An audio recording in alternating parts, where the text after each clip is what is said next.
Hey guys, welcome to Resistance Chicks. We are at the Red Pill Expo, and Richard Gage just gave in a very engaging, powerful presentation on the being red pilled from the 9/11, and it's not a conspiracy. This is fact as far as I'm concerned. And so he is putting together a petition, right? Yeah. To launch an investigation about the fact that this was a setup.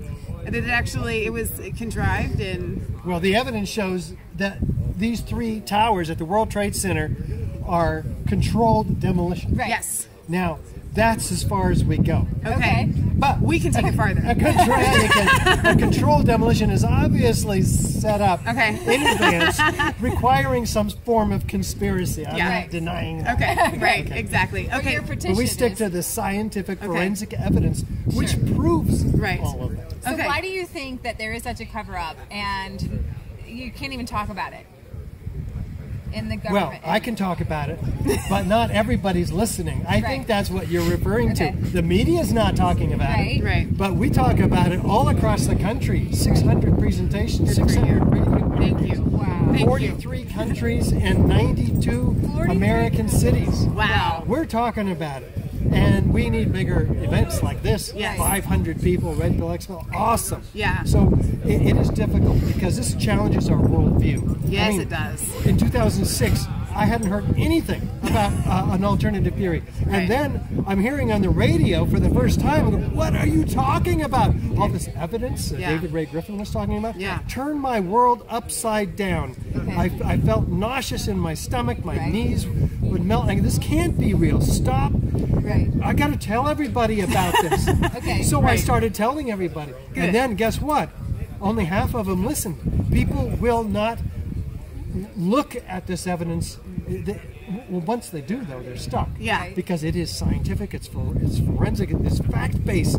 But so once we get them to look at it, we're there. Yes, absolutely. So while we were live streaming, I asked some of my viewers if they had any questions for you. And so they do. So one of them is as far as Grenfell Tower goes. Okay, so because we have a lot of viewers from the UK, so this is really near and dear to them. Obviously, I think we know the answer, but why didn't Grenfell fall as opposed to, because that was an amazing inferno. It's a towering inferno. Oh, it really was. That fire was probably the hottest fire in the history of high-rise fires ever. But guess what? High-rise buildings don't come down due to fire. They never have before 9/11 and not after. Right. And so here is a major building on fire. Everybody's, I imagine, expecting it to come down, but no.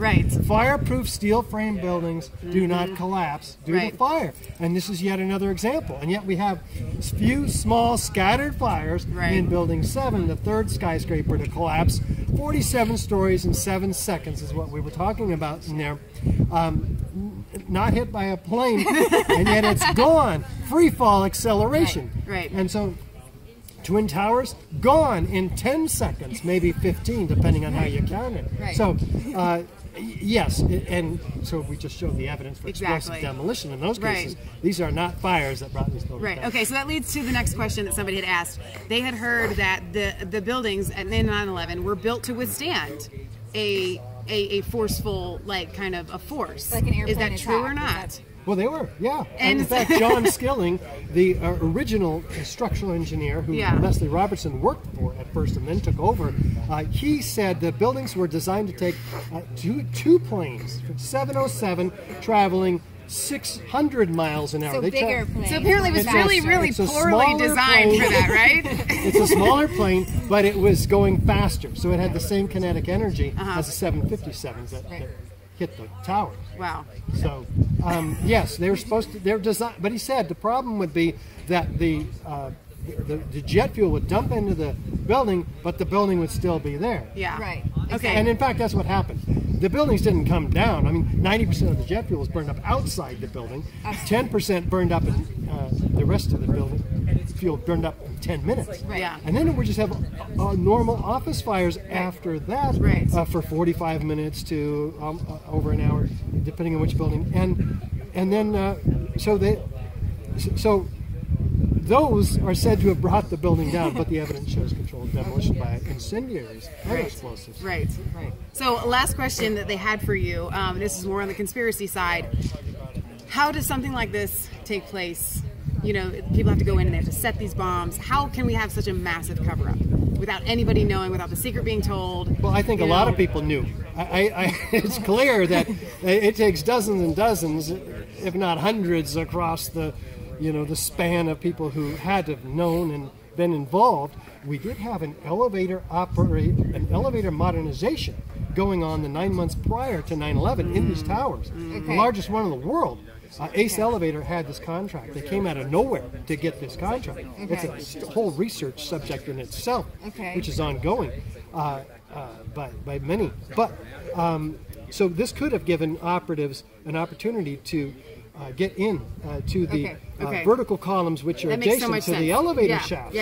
Just cutting through gypsum board. So 85 employees from Ace Elevator were fled. These are experts in the evacuation rescue vehicles, which are the elevator cabs, for the victims. But they fled. So this is quite a scandal, actually documented in USA Today. Wow. Very good. That's a piece I hadn't heard. So we want an investigation of Ace Elevator and the security company, under whose noses would have had to have come lots and lots of tons of thermite and explosives. Do you know of any congressmen who are asking for an investigation into this? Cynthia McKinney was one, but she was railroaded out of Congress. Absolutely. We'd like to have a lot more, but unfortunately we can't get traction. If something happens to our Congress people when they get in there. Isn't that true? What it is. Yeah, they get stuck in the swamp. They do. And they become it's a quagmire. So what can our viewers do to help make this happen as far as the petition goes? Well, this is an education process. It's a necessity because we don't get the mainstream attention. We don't get congressional attention. It's hard enough to get academic and professionals in the technical industries, which is what we're really focusing on. But we also go grassroots. Everybody needs to share this information. Send the AE911truth.org link to every architect and engineer that you know and everybody else that you can find. This is what's going to do it. Word to word, mouth to mouth. Can they be worldwide? Because one of our UK correspondents is an architect. Yes, we've been to 43 countries. And the UK about... Horatio, you will sign the petition. 4 times, Horatio. Go online, AE911truth.org. That's AE911truth.org. Sign the petition and get others. Send it to every architect, everybody. We have 20,000 others in addition to the 2,850 architects and engineers. Fantastic. So when you're talking to these architects, what is the overwhelming consensus when you show them the information?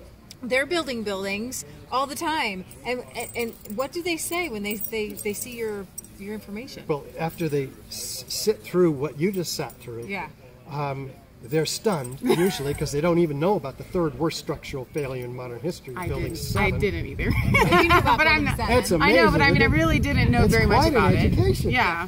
And so then we've got them. What do they say? Most of them sign our petition. Some of them say, I can't sign a petition. I've got federal contracts, I have a reputation. I can't be on the website. We get some of that. But a lot of them will stick their necks out like me, and we are a tour de force. 2,850 architects and engineers is a lot of technical professionals putting their reputation on the line. Absolutely. That's fantastic. So thank you so much for doing our interview, and I'm hoping that all of you will help sign the petition. Make this happen. And share. All right, you guys, this is Lee Michelle signing off for Resistance Chicks, where it's not a conspiracy theory. If it's the truth, don't forget to like, comment, and subscribe to Mass Faith 3 and Resistance Chicks. We love you guys. God bless.